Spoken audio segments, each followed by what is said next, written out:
If you can hear, say persevere. Persevere. If you can hear, say persevere. Persevere. It was kind of rude of me. I should have said please, so I'll get back to my politeness in a minute. But I want to welcome you all to Nashville. This is my hometown, so I'm so honored to be here today because I think that you all have the absolute best jobs in the world, the best careers in the world, because every single day you have the ability to inspire change in the next generation of our upcoming leaders. So give yourselves a round of applause, and you deserve all the recognition in the world for showing up. I want it to be louder than that because you deserve so much more than that. Yes. All right, let's try this again. If you can hear, please say persevere. Persevere. There we go. Now, persevering is something that I've done my entire life. You can hear a little bit from what Doreen said in the introduction. But there was a time where I came to a point where I didn't think that I could persevere any longer. See, I found myself lying on a cold hardwood floor in a fetal position, crying my eyes out, blabbering incoherently, and really just at a place where I was in the darkest space of my life. My wife was there trying to console me. I was overwhelmed by grief. I was overwhelmed by feelings of abandonment, and I didn't know which way to turn. During that period of time, I had very little sleep. For about 30 days, I got about 10 minutes of sleep total. I was up. My anxiety, triggers from my PTSD had heightened my nervous system to a point where I couldn't function. And that day, I was lying in a fetal position, crying, blabbering. Was the first day in a month that I actually got some sleep. And up to that point, I had always had this ability within me to turn that pain into perseverance to do great things. I had always had this ability to see that tomorrow was going to be better than today. But something was different about that moment when I was laying down in that fetal position. And I couldn't figure it out. And so I decided I was going to do something about it. I was going to make some changes. And I'll talk about some of those changes, but we're gonna go on a journey here. We're gonna go on a journey today. And the things that we're gonna talk about, one, you're gonna hear a story of perseverance, even more of that story of mine. 3 tips on how to build resilience and really promote the best and get the best out of your students. And then 9 takeaways that you can take, actionable items that you can take away with you, that you can implement at your schools so that your students are thriving mentally, emotionally, culturally, all of those things.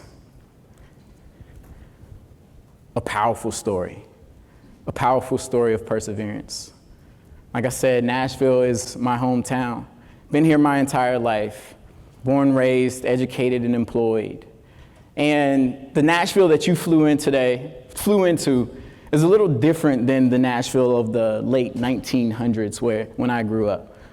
See, I was born on the east side of town, several miles north of here, and I was raised by 2 self-employed entrepreneurs.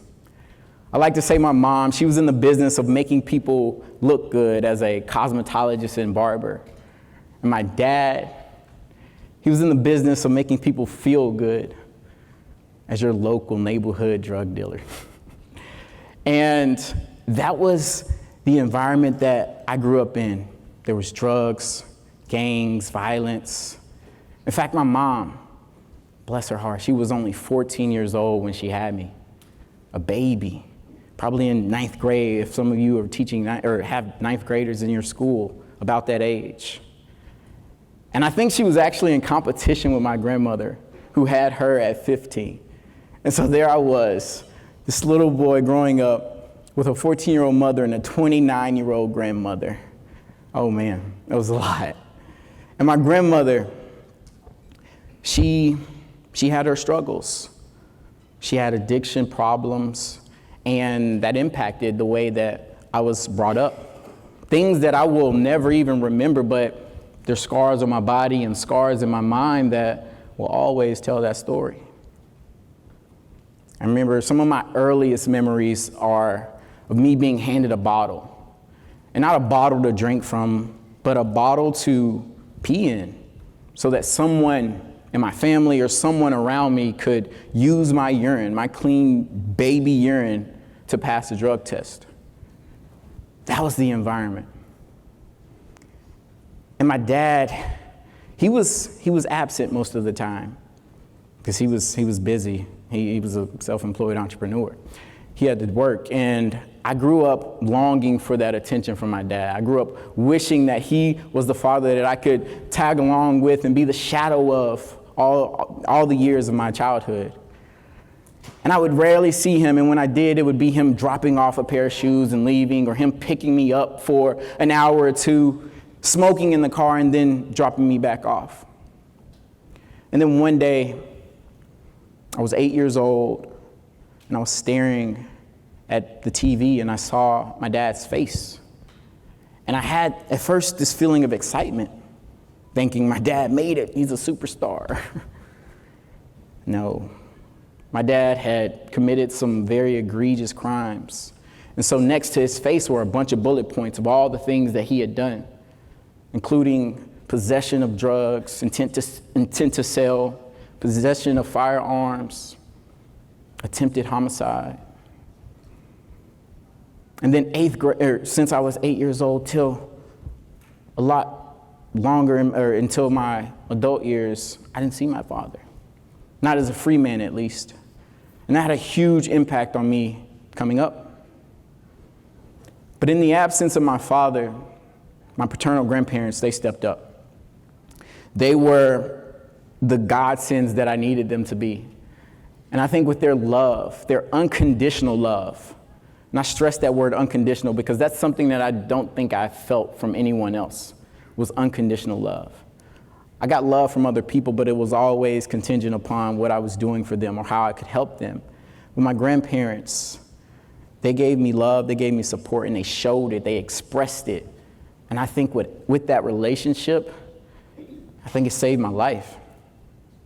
You see, I think damaged children, without that love, without that support, without those connections, become destructive adults. But I was fortunate enough to have such a great structure with them. And through all these people in my life, I learned a lot.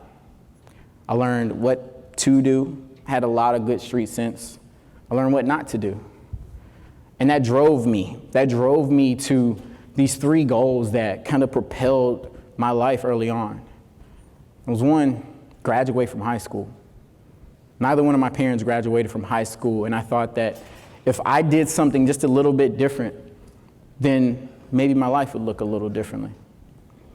Two, not to have a kid before I was 14. I wasn't in competition with my mom, and I didn't want to beat my grandmother, any of that. So I didn't want to have a kid before I was 14. In fact, I didn't want to have a kid before I graduated high school. And then the last one was not to go to prison, because I saw the impact that had on me, my siblings, and the rest of my family when my dad went away. So those three goals were what was driving me all of my life. And my mom, she was so adamant about shielding me away from the troubles of my neighborhood, the troubles of my family, but there were some things that she just couldn't shield me from. But she did her best. And she emphasized education every step of the way. Before I stepped foot in kindergarten, I knew everything that I was going to need to know. She made sure that she drilled lessons in me, almost to a point of fear. I was terrified of my mom, so I knew I had to make A's or else something was gonna happen. But I think with that drive and with those goals that I set for myself and the lessons that I learned from other people, that helped me to excel in the classroom. Before I even stepped in the classroom, I was a gifted student. Before I even stepped in the classroom, I was getting honors recognitions, and that was great. And you combine that with the natural athletic ability that I had, and the possibilities for me were endless. And like Doreen said, I was a part of this organization called Backfield in Motion. When I was 10 years old, this organization had organized football. And we were poor, and my mom didn't have a car, and so we didn't have transportation. I couldn't pay for league fees, but this organization provided that for me completely free of charge. And so I got to play organized football. I got to be exposed to different things. And in my first year, I played in an all-star game at Vanderbilt University. And I got to play on the field after watching Vanderbilt, or right before watching Vanderbilt play. And that solidified for me that I wanted to go to Vanderbilt. I wanted to play on that same field when I got older, just like the guys that I had met. And that's what I set my intention on. So I had another goal. I added another goal that was a lot higher than those ones that I had before. And through that program, I got introduced to Montgomery Bell Academy. They're a member of Southern Association of Independent Schools, but is anybody from NBA in here right now? No? Okay. Well, roll red. I got introduced to Montgomery Bell Academy, and before I knew it, I was enrolling in the 8th grade. And as you can imagine, that transition was probably the most difficult thing that I have ever had to endure. Coming from public school and coming from a neighborhood where, other than my academic and athletic ability, I was the average student. I went to MBA, and I was the only black student in my class. And I'll never forget the first day of school, walking in to the building in 8th grade. I walked up to the door and I saw my reflection in the mirror. Matter of fact, let's rewind a little bit. I woke up on a couch in the projects because we were transient at the time. It's just a fancy way of saying basically homeless. And we were living with my grandmother. So I woke up on a couch in the projects. Got into a 1988 Buick, and I'm not that old, but I got into a 1988 Buick that I helped buy for my mom when I was 13 years old. And we drove across town and we got to Montgomery Bell Academy. And from here on out, I'm gonna refer to it as a school like yours. Not because it's your school or anything like that, but I think there's similarities throughout the school, and there's these stories that I tell could happen at your school. So I drove to a school like yours. And I saw myself in the reflection, and I thought my life was going to be a lot different on the other side of this. And it was. It is. And that year was one of the toughest years of my life. There were so many firsts for me, so many new things that I was exposed to. I remember my first assignment, which was summer reading. Coming from public school, we didn't have to read anything, and I had never had to read a full chapter book from cover to cover, but I was expected to read 4 in the summer prior to going to MBA or to a school like yours. And I remember getting the assignment, and I'm reading it, and the instructions say, complete the essay in Times New Roman 12-point font, double-spaced. So I get there, and I'm typing my homework. The space, space, boy, space, space, ran, space, space, across space. I got this. And that's what I did for all 4 of those books, double-spaced. I had never had to complete an assignment on a computer before, and I didn't know what double-space meant. And so my paper had all of these little red squiggles underneath, and I was like, oh, they wanted me to spell check by myself instead of pressing the quick button. No, I just didn't know what I was doing.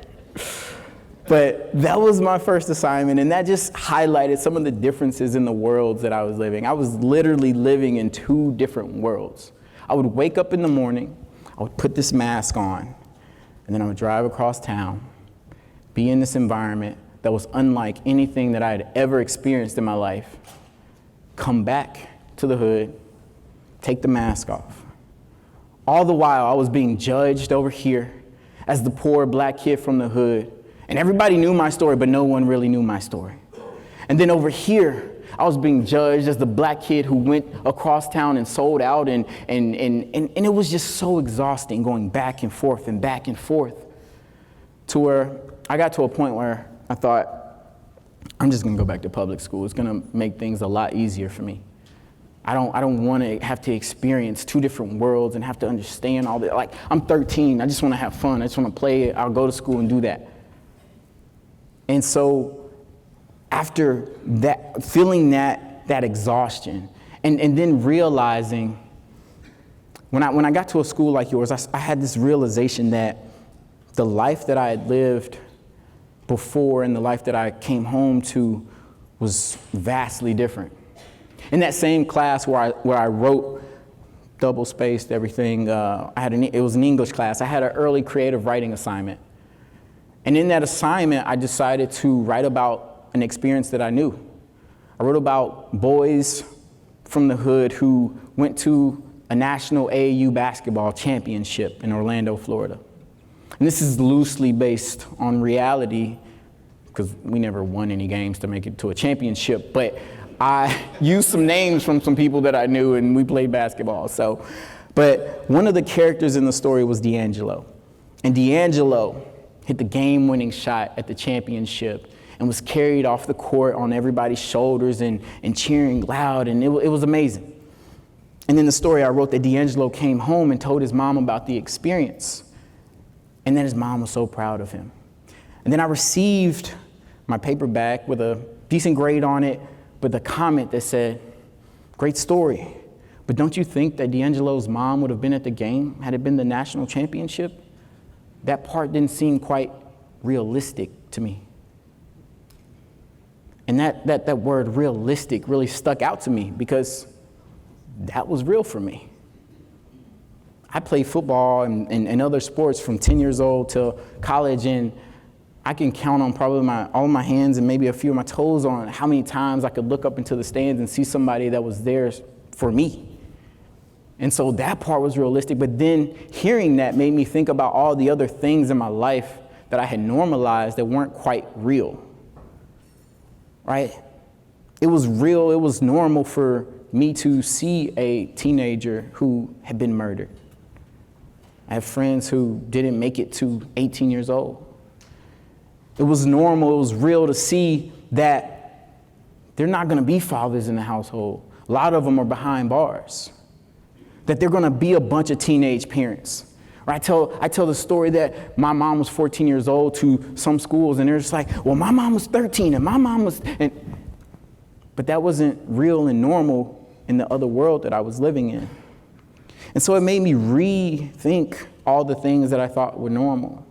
I went from a period in my life where I normalized a lot of things that were unhealthy, to a point where I started to realize that all those things were harming me, that all those things were impacting how I thought, how I looked, how I looked at the world.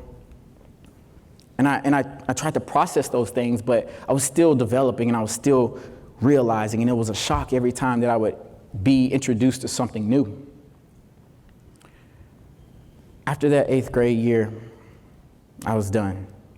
I was like, I'm gonna go back to school. I called up a couple friends and I told them, I'm out. And that's when things changed. The love and support that I got from everyone, it started to pour into me. I had people coming to our apartment to say how much they wanted me to be at the school. And it was flattering, but I still was just like, it's just words. I don't believe it anyway, it's just words. I had a grown man sit in the car right beside me and tell me that he needed me there. He needed me there because he wanted me there next to his son, helping his son develop in a world that wasn't so homogenous. He wanted me there, he needed me there, and I felt valued then. When it wasn't just about what the school could do for me, but what I could do for the school, what I could do for other people, then I felt valued. And so I decided that I was going to return in 9th grade. And it was an experience. There were still challenges. There were still things to overcome. But I found a group of people, and I'll be honest, high school had more black students. I was able to be around people who I could talk to without being stared at and then asked, is that English? I had things that I could connect with them on. And the schoolwork, that was not the challenge for me. It was all cultural. It was all social. And so I ended up graduating. from MBA and doing really well there. I had the motto of the school, gentleman, scholar, athlete. 2 times I was able to win the award, Gentleman Scholar Athlete of the Year, which I think is a huge honor and shows that even the non-traditional student that I was can rise and be one of the best students at schools like yours. And from there, I had a bunch of different opportunities on where I could go for college. In fact, I attracted interest from some of the greatest Ivy Leagues, Harvard, Yale, Penn, Dartmouth, all the way to Stanford. And while it was, again, flattering that those schools were interested in me, I never really truly wanted to go to any of them. I would entertain it for the sake of my coach or my teacher or whatever, but deep down inside, it's like, I'm not leaving Nashville. And I was very short-sighted and probably self-sabotaging, which it may be, but in my mind, I had younger siblings. My mom was 14 when she had me. She was 24 when she had my sister. So I had younger siblings that were 10, 15 years younger than I was. And I wanted to be there for them because their fathers weren't in their lives either. And I was a positive male that they could look up to. And I didn't want to be off in some far land that they knew nothing about, living a life and not being there to help them in their development. And again, remember, I was 10 years old catching a kick return in Vanderbilt Stadium, so I wanted to do that. I wanted to live that out. So I applied to Vanderbilt, and I got in. Another thing is all those other schools, they wanted me to play sports. And I had fallen out of love with sports. I felt like all of my high school career, I was this show pony. I felt like a show pony for how fast I could run, how high I could jump. And I didn't want to do that anymore. I wanted my college career to be based on my academics. And so I got to Vanderbilt, and I started to miss football. And I decided I was going to walk on. And I walked on, and I enjoyed a great career at Vandy. I had a blast. I played for Bobby Johnson. I played for James Franklin, who's now at Penn State, and I had a really great time. And I studied economics, and I studied business. For a long time, I thought that the biggest issues that I dealt with were financial, and so if I could learn more about this financial piece, then I can help myself, I can help others. So that's what I wanted to do. That was my passion, is learn as much as I could about finance so that I would not have to live the life of poverty, so I could prevent other people from feeling the pain of poverty. And I graduated from there and went to business school, got a master's in accounting, started my career in public accounting, doing external audit. It's exciting work. Exciting work. No, we need our auditors. We need them. They protect the credit markets, you know. I started my career in public accounting before jumping into wealth management. I worked in wealth management, and that's where the spark lit up for me. Sitting across from families who had dealt with issues about their finances for years, and seeing that I could be the solution for that. Seeing how bright they lit up when I was able, or our team was able, to come up with solutions. And that's when I was like, okay, I'm the son of 2 self-employed entrepreneurs. I want to be an entrepreneur. I had always had this entrepreneurial spirit anyway. I did a lot of stuff. I sold t-shirts, I sold fireworks, I sold knives, I cut hair. I did everything you could think of.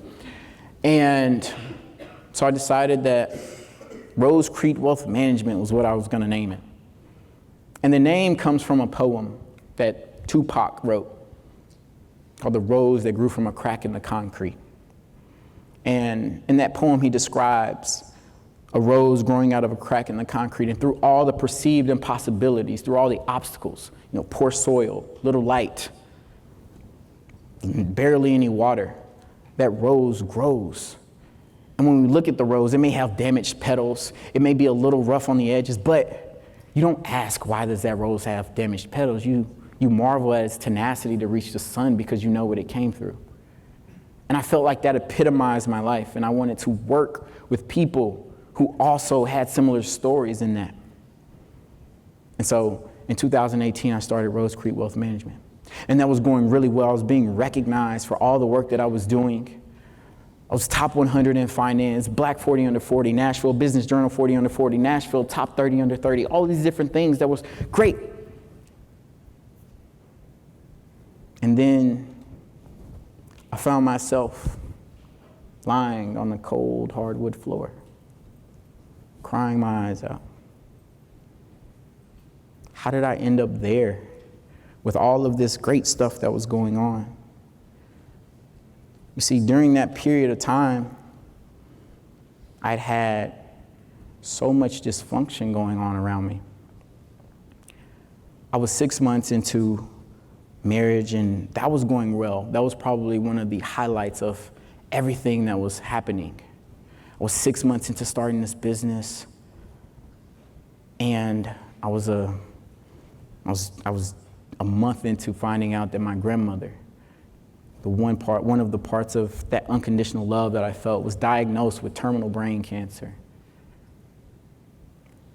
And the feelings of, where do I turn with something this large? Where do I go to? Because this is the person that I usually go to who consoles me when I'm upset, start to take over.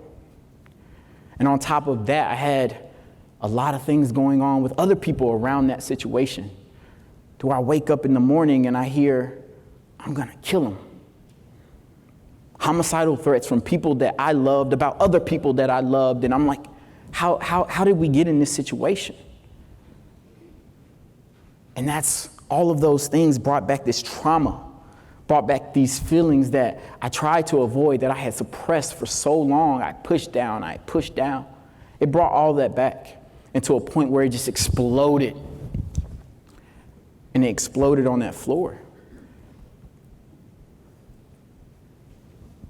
And so, in order to cope, I started doing a bunch of different things.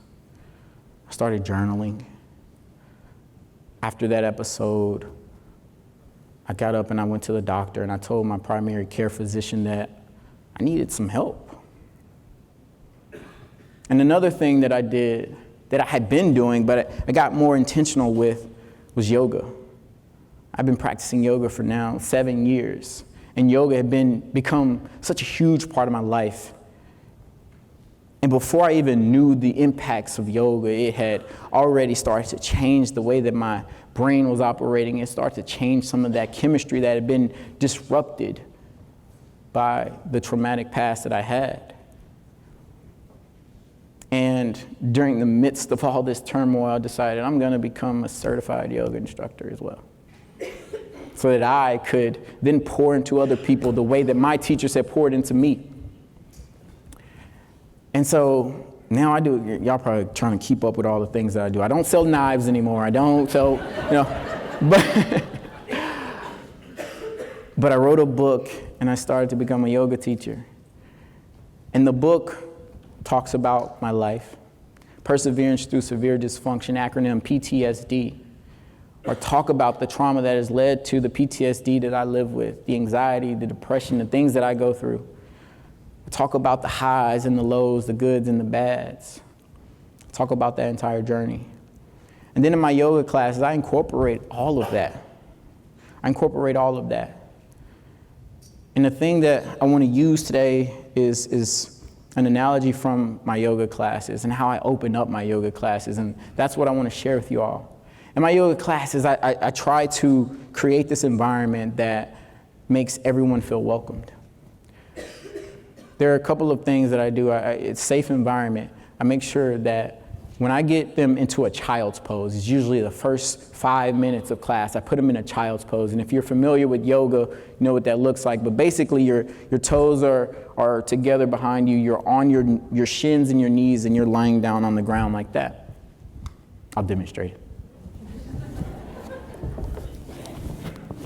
There you go. So I'll put them in a child's pose, which can be very vulnerable for some people.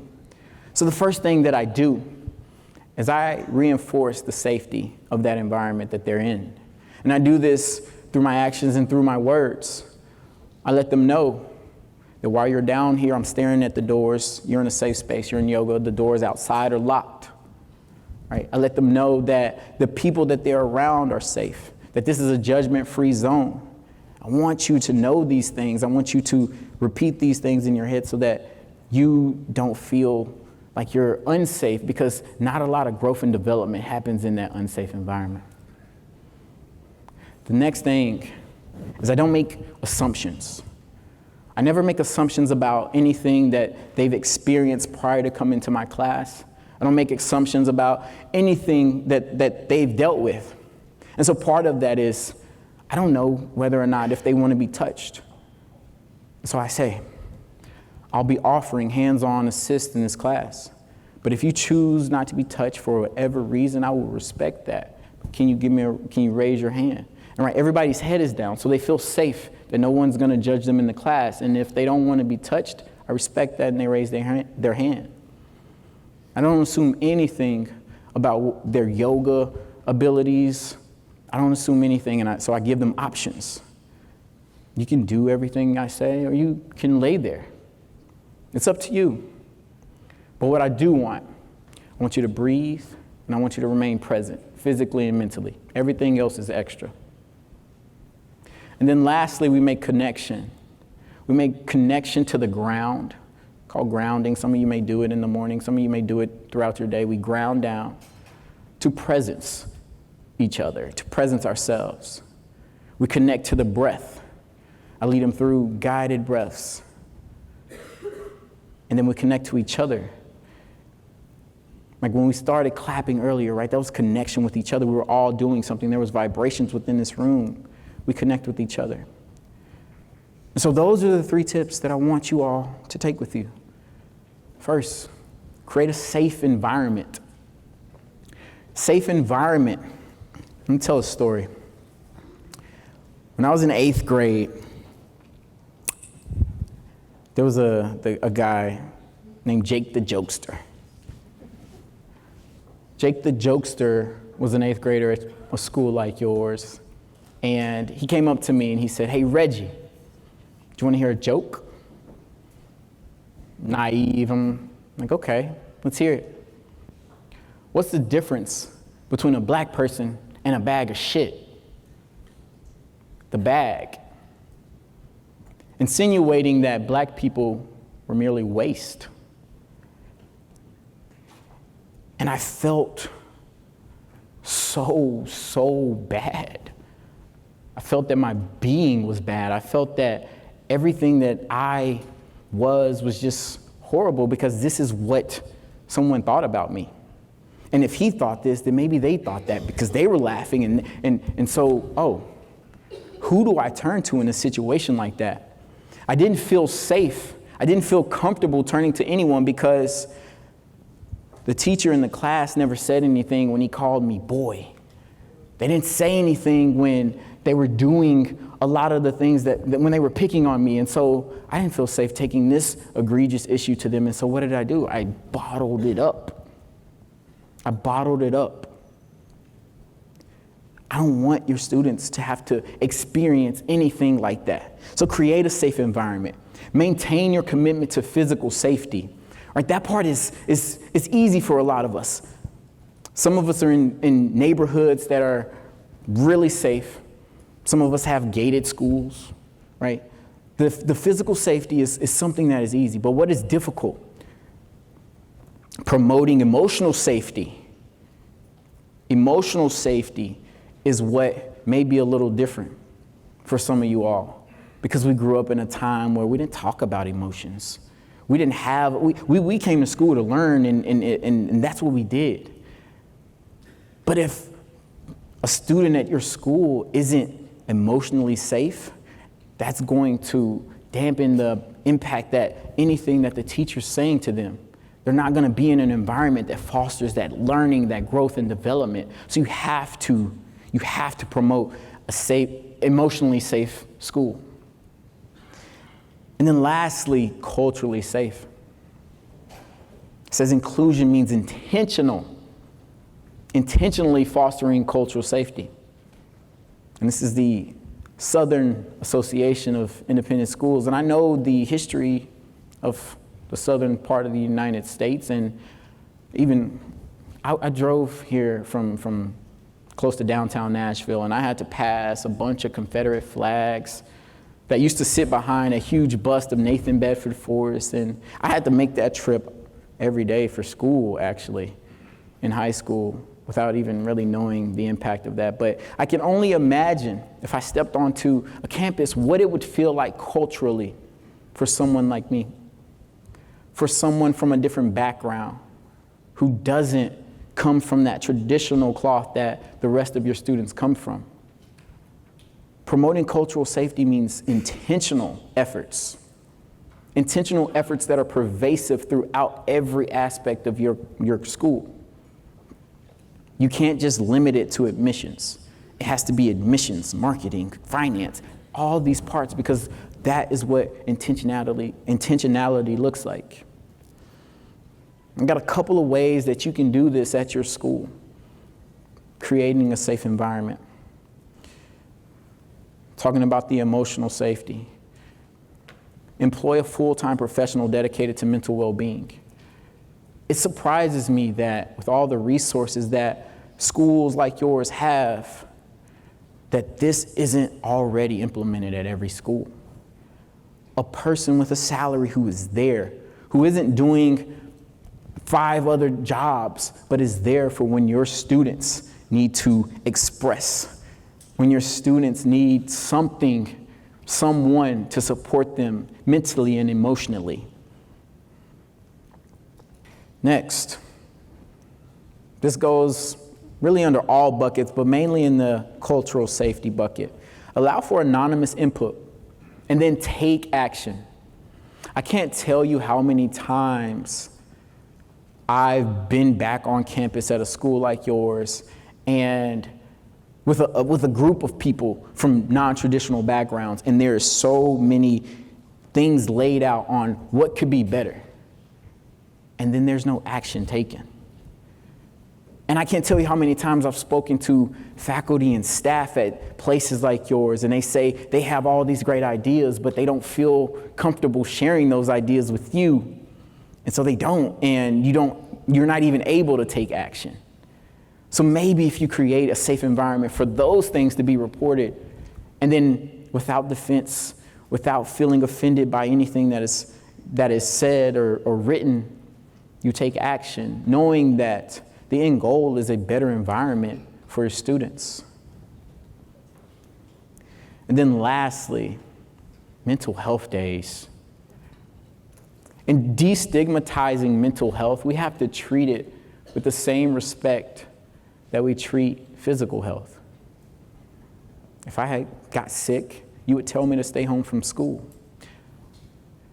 If this was 3 weeks ago, I would consider myself to be mentally sick. I had some triggers come up, and I didn't want to deal with the things that I had to deal with in life, and so I took a mental health sick day. Implement mental health days where people can get excused absences without feeling like they're going to be berated because you can't see what is wrong with them. The things that are going on between our brains are just as important as my leg, as the back that I tweaked yesterday when I was working out. So, create a safe environment. Next, never make assumptions. Never make assumptions. You know what they say about assumptions, right? Another story for you all. When I was a junior at a school like yours, I woke up and I got a call from my father, who had been out of prison for about 9 months. And we were just starting to create a relationship again. And the call broke my heart. On the other end of the phone was my dad. He said, "You know I'm back locked up, right?" I started crying.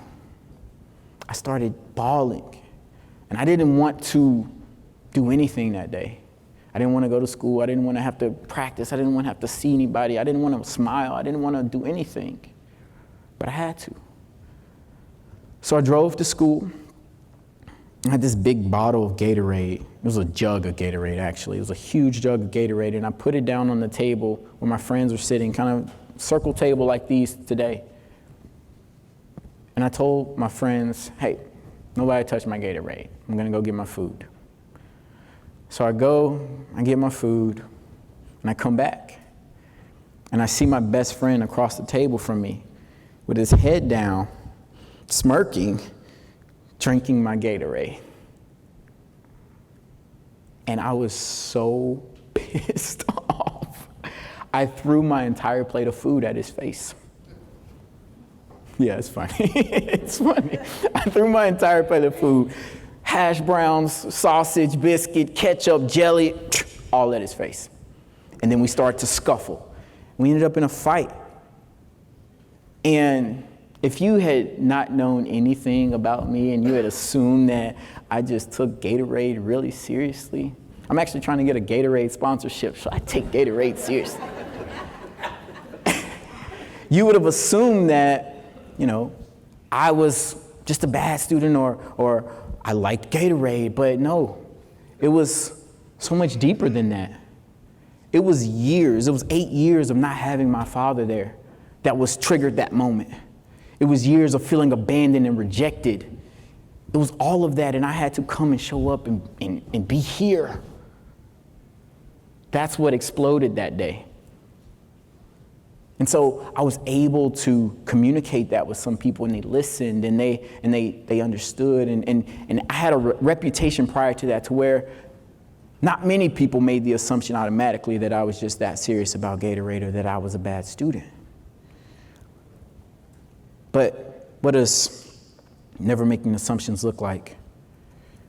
Becoming aware of your preconceptions. We all have them. We all have biases. We all prejudge others.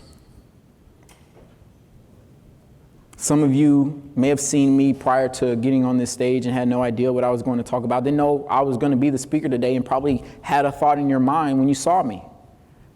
That's normal. That's natural.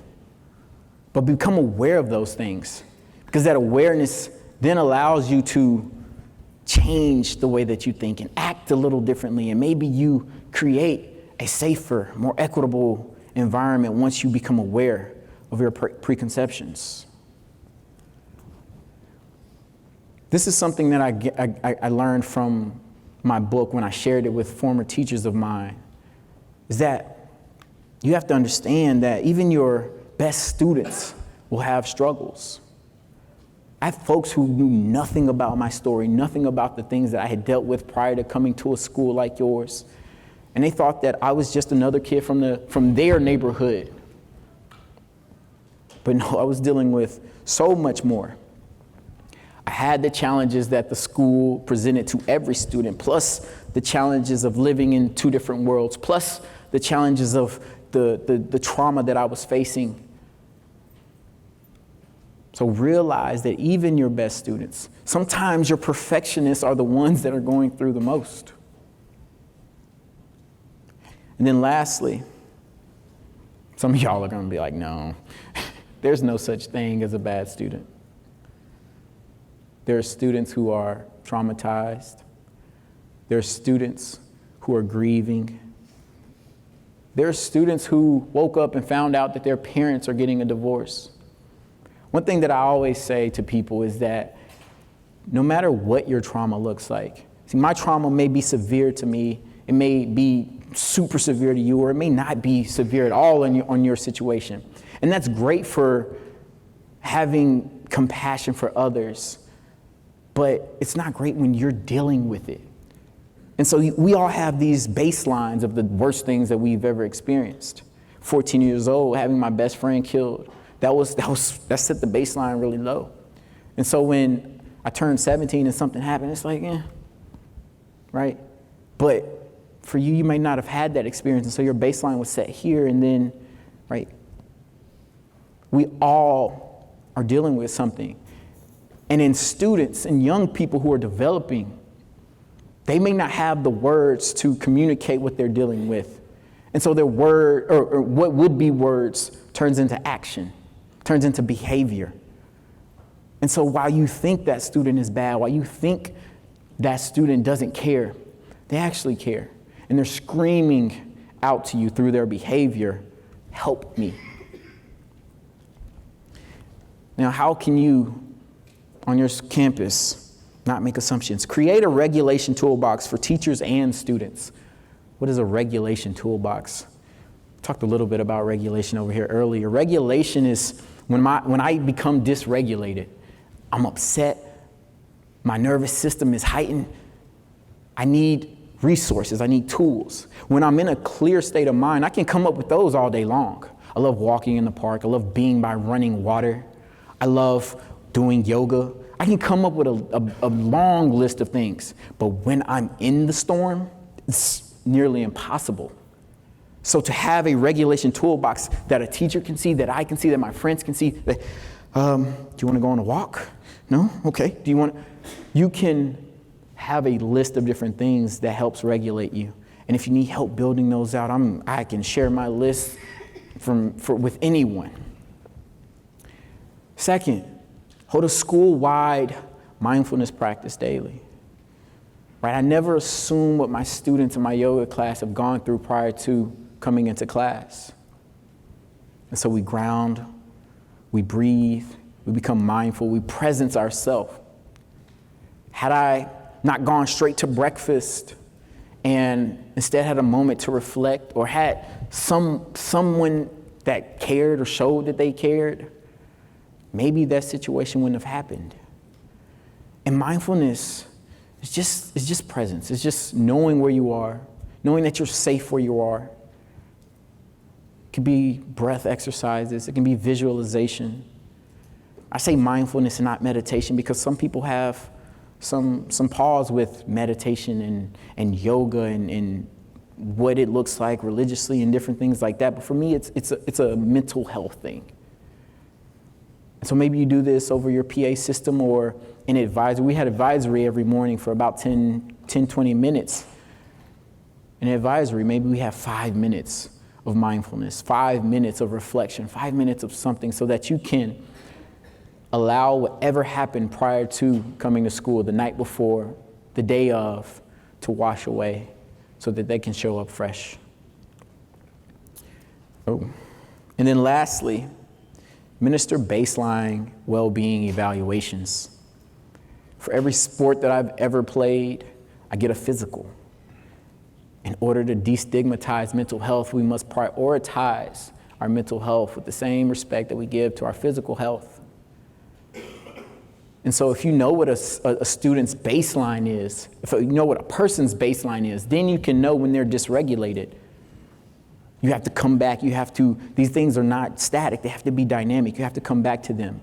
And maybe it's every 3 months. Maybe it's every month that you come back and say, how are you feeling on XYZ? How is home? How is your accommodation? How are all these different things that impact a person's life and impacts a person's mental state? You have to understand where they're starting in order to understand if they've deviated from that. I have examples for you all, and I think I may even included some examples in the resources on the app, so check those out. And lastly, make genuine connections. Couple stories here, because I have some really great experiences from people who made genuine connections. One was a teacher who used to see me sitting outside the stairwell on the way to her class, and she would always say just how proud she was of me for doing the work. What she didn't know was I was in that stairwell because I didn't want to be around anybody else on campus. I wanted to get my work done. I didn't want to hear anything. I just wanted to be by myself. But then that next year, I ended up in her class. And in her class, she used to tell everyone just how much she loves me. She would say it like that, I just love Reggie. And she didn't know that I was isolating myself because I didn't want to be around, but she also didn't know the impact that public show of affection and love did for me. I didn't have many people saying that they loved me other than my grandparents. Not many people showed me that they loved me. And so to have that, to know that she really did. We're still best friends to this day. In fact, during the situation where I was in the most turmoil of my life, I ended up wanting to do something really bad to someone else. And I texted a couple people apologizing. I texted my wife, texted one of my brothers, and I texted a teacher from a school like yours. I said, I'm sorry, but I gotta do it. And I just went into this rage and I kind of blacked out and I woke up on that teacher's couch with her arms around me. That's the power of making genuine connections. Another teacher who I love dearly.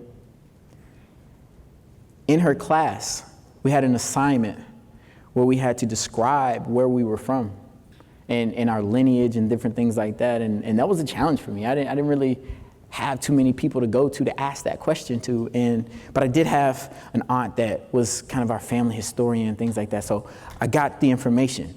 And this was a French class, so I said all of this in French, and I'm not gonna do that to y'all today, but part of the story was I was related to Alex Haley, the author of Roots, and how he had written this great story and all of that. And I shared that with my teacher, and she surprised me. She surprised me with a copy of Roots, and I had never seen the book. Have y'all? The book's like this thick. I didn't read that book for another 12 years. But it meant so much. It was such a great gesture that she made to really connect with me. One, the assignment, she had the assignment to connect with us, and then she took action and she showed a true gesture that she was listening and that she cared. And I'm still connected to that teacher to this day. And so how can you make genuine connections? I'm gonna put these up there. I like to say, learn their names, attend their concerts and games, and understand from where they came, right? Learn their names. Learn their names. That might be hard for some of you, but you have to make the attempt. You have to make the attempt. Attend their concerts and games. And I don't just mean concerts and games. I mean, what are they passionate about? Are they artists? Show up to an art show. Are they playing on Friday night? You don't have to go to every single one, but show up. Let them know that you showed up. Show that support. Show that you care about what they are interested in. Because a 15-year-old high schooler, the only thing they think about, ball is life. Right? Show up for what they believe is life. And then understand from where they came. Again, going back to don't make assumptions.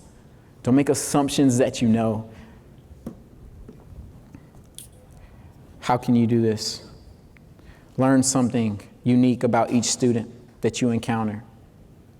Learn something unique. Befriend family members and create communities, right? Invite the family because the student is experiencing your school, but so many other people are as well. And then lastly, be authentic. Disingenuine efforts are just, they'll be spotted, especially from a student like me. So be authentic in everything that you do. We went over these things today. I hope it's something that you learned, something that you gained. And I want to talk about adverse childhood experiences just briefly. Adverse childhood experiences are, I've experienced every single one of these things. And it's 10 questions on bad things that happen to you before you're 18 years old. But to combat adverse childhood experiences are positive childhood experiences. And you'll notice on this list that a bunch of these deal with what the student feels, what a child feels, what do they enjoy. But there's one that is unlike the others.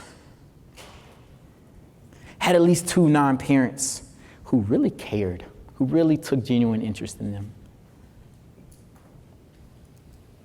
Research from Harvard says the single most common factor for children who develop resilience is at least one stable and committed relationship with an adult. At least one. I would not be up here today if there wasn't at least one. So you be the one. You inspire others to be the one. Going back to my friend Tupac, he says, I'm not saying that I'm going to change the world, but I guarantee you that I will spark the brain that will change the world. That's why y'all have the greatest profession in the entire world. Because your legacy is going to live far beyond what you actually do. It's going to live through the people that you inspire and then who they inspire, right? Some of you are teaching the student who's going to find a cure for cancer, right? That's the impact that you have. And if you're not inspired by any of that and you're rather you are motivated by fear, realize that you will retire in a world that is run by your students. So hopefully that inspires you. How are we feeling? We good? We good? Yes. Thank you. Thank you.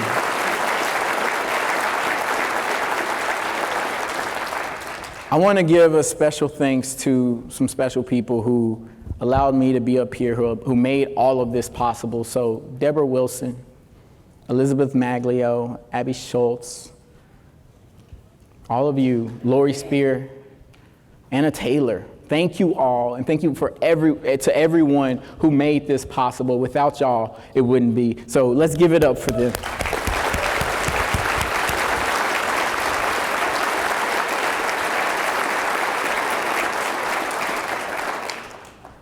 I want to close, because I talked about 5 minutes of yoga class, but there's a huge yoga class that goes after that. And yoga is a great metaphor for life. And there's going to be ups, there's going to be downs. People come in there and they cry, they laugh. A lot of people fart, it's weird. But just like life, there's death. And death in yoga is signified through corpse pose at the end, where you're lying on your back, still quiet. But I don't like to leave my students in corpse pose, because I think that the life that we're living is continuous, it's still going. And so I put them in a fetal position. I roll them over on their right side so that their heart is open.